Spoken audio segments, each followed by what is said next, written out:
Listening to Night Dreams Talk Radio After Dark with our host, Gary Anderson. And that is me, along with James Krishbaum. You're listening to, well, naturally, Night Dreams Talk Radio After Dark. I tell you, today I'm not quite coherent. Something happened. One of my sons is in the hospital, and, I think they were taking him off of life support today. So I've been having to deal with that and, getting ready for the show. So, if I'm off a little bit tonight, I apologize.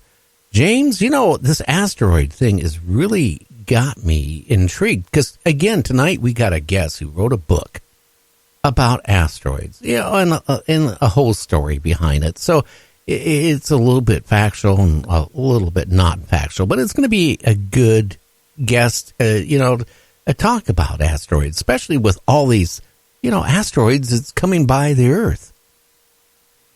Oh, absolutely.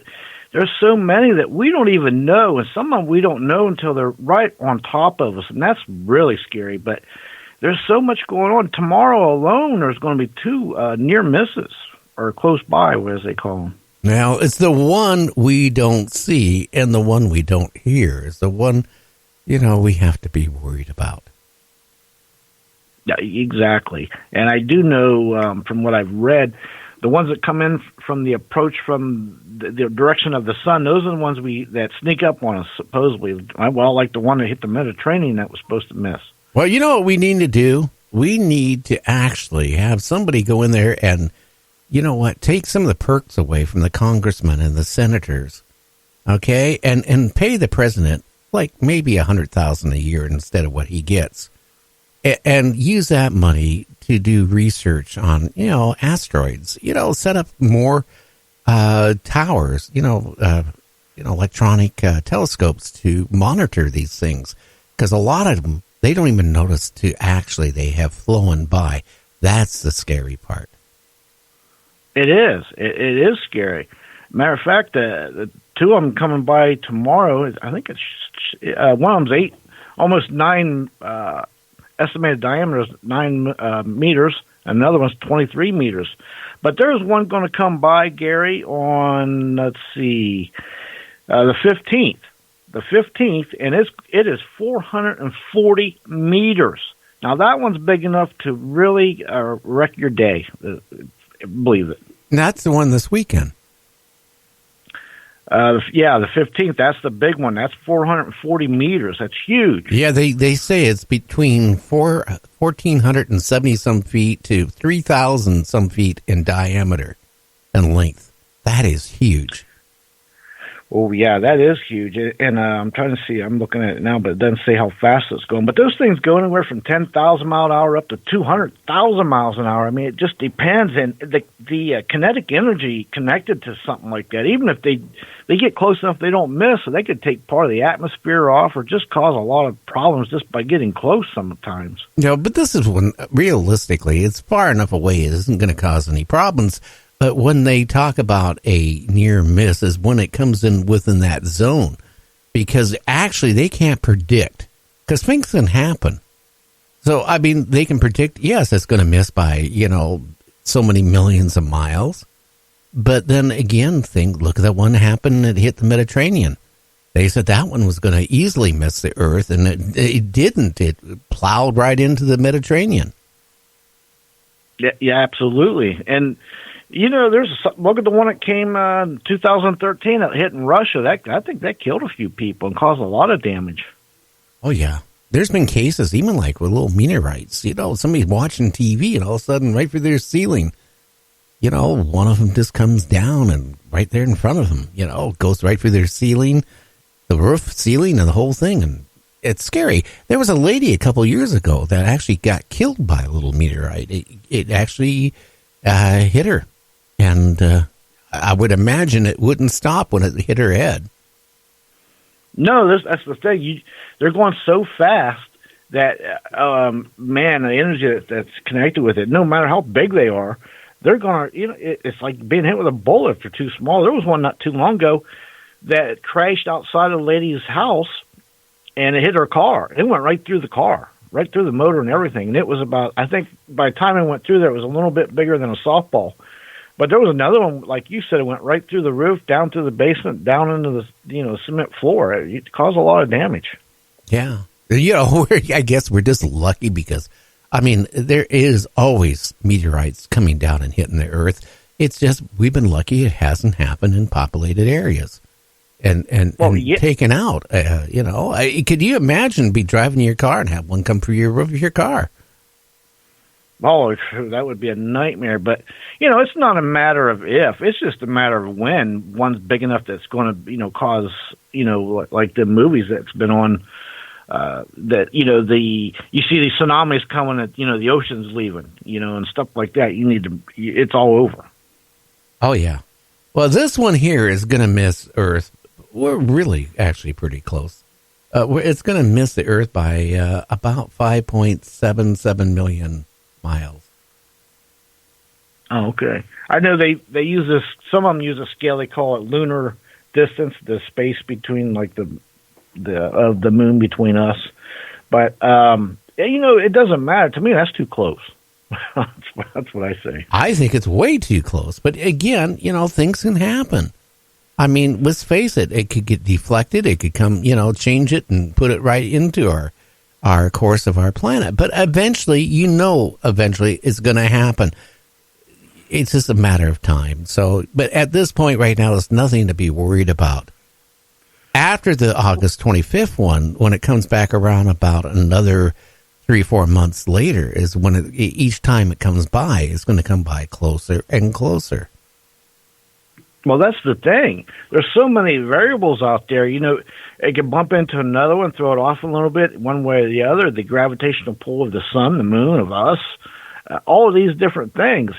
And again, like you just said, when it's reapproach, and all that travel, maybe it bumped into something. Maybe our gravitational pull of one of the moon or the sun has brought it a little closer. Or maybe every time it comes around, it gets a little closer until finally it's in our path. These are all scary but logical and true things that could happen. It could be. Now, flat Earth. I want you to thank you for sending that link. I saw it before, but I was more paying attention to something else on that clip. But this time here, I actually watched it, and it was our guest that was on last week. One of the things that basically, the Earth is basically like a pancake, and what keeps the ocean and keeps us from falling off, there's an ice field, like Antarctica. It goes around this round, Earth, which is flat. So all around it, there's a bead of ice.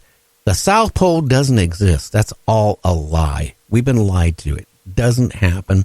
That's why you can't go to the South Pole. Nobody can do anything because it doesn't exist. That's what our guest said. I noticed his story changed from when he was interviewed on this, British on BBC show, because when he got on her show, it wasn't so much that the Earth was round and flat like a pancake, and it had this, Antarctica like ice, field all around it to keep everything from falling off, keeping the ocean in. His story when he was on changed to like we're living in a box. Yeah, and also he stated that the moon and the sun were either pasted or painted on the ceiling, and that's hung. And then when he said, I'm like, well, obviously he can't think we went to the moon, and you asked him, made the question, and he obviously said, oh no, we've never been to the moon. Well, there's a lot of people now. Going to the moon is one thing, okay? Yeah. That is totally different than saying the world is flat. Okay, could you imagine that all the planets out there, unless there is none, okay, are all flat? Like when your wife makes you those pancakes or your husband makes you the pancakes, right? They're like kind of roundish, depending on how good they are of making them, but they're flat. Now, could you imagine taking this hotcake, right? And taking rock salt and pretending that is ice and putting it all around the outside of the hotcake. And now you have your continents in there and the ocean, and it's all held together by this ice that goes around. I watched that. I'll be honest with you. I mean, I was watching the interviewers, and yeah, they were like dumbfounded.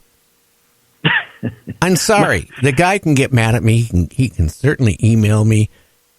I don't know what it is, but I tell you, I need more proof than the world is flat and has an ice, going around it, keeping everything, contained. I just don't buy that. Why?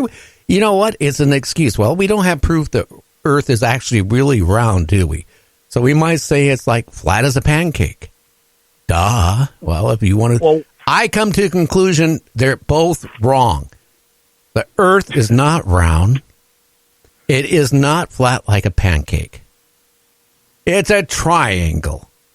Duh. My question is, what is their motive to keep the secret that it's flat?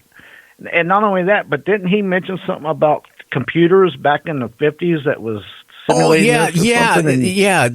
with the graphics. Okay, come on. Now, this is where he shot himself in the leg and the head at the same time.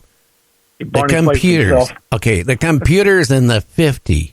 In the 50s, even the late 50s, you know what it could do? It could crunch numbers very slowly. You could put in people's name, and it used to be a card with punch holes in it.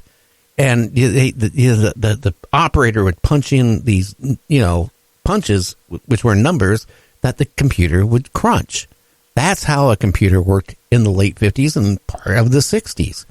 They didn't have the technology to create those graphics in the 50s, the 60s, or the 70s. So he shot himself right there in the leg, in the head, because the computers didn't really come out with much of anything capability to the late 60s. That's with the government type computers. But they didn't have the graphic capabilities. You remember Pac-Man or what? No, Tic-Tac or whatever that was that Atari had, where you took a little paddle and you put this ball back and forth, and it was kind of like the worst graphics in the world. Pong. That was Pong. Yeah, Pong, whatever. You're trying to tell me they had graphics where they could simulate the Earth and all this stuff in the 50s and 60s? What was he smoking? Well, yeah, he says right here, I'm looking right at it, he says the U.S. military had been producing computer-generated imagery of the planet from space as far back as the 1950s. Yeah, okay, well, you know what? It just kind of blew, my thinking that maybe there's a slight possibility that the Earth is flat. But I was about ready to tell my grandkids, and actually my children, to keep their children from digging any holes because they could fall through the Earth. Yeah, forget about digging to China. You're going to fall into, I don't know, where are you going to go? Into our basement, maybe? I don't know. We're in a big, giant warehouse with paper moons and paper suns and stars hanging on wires.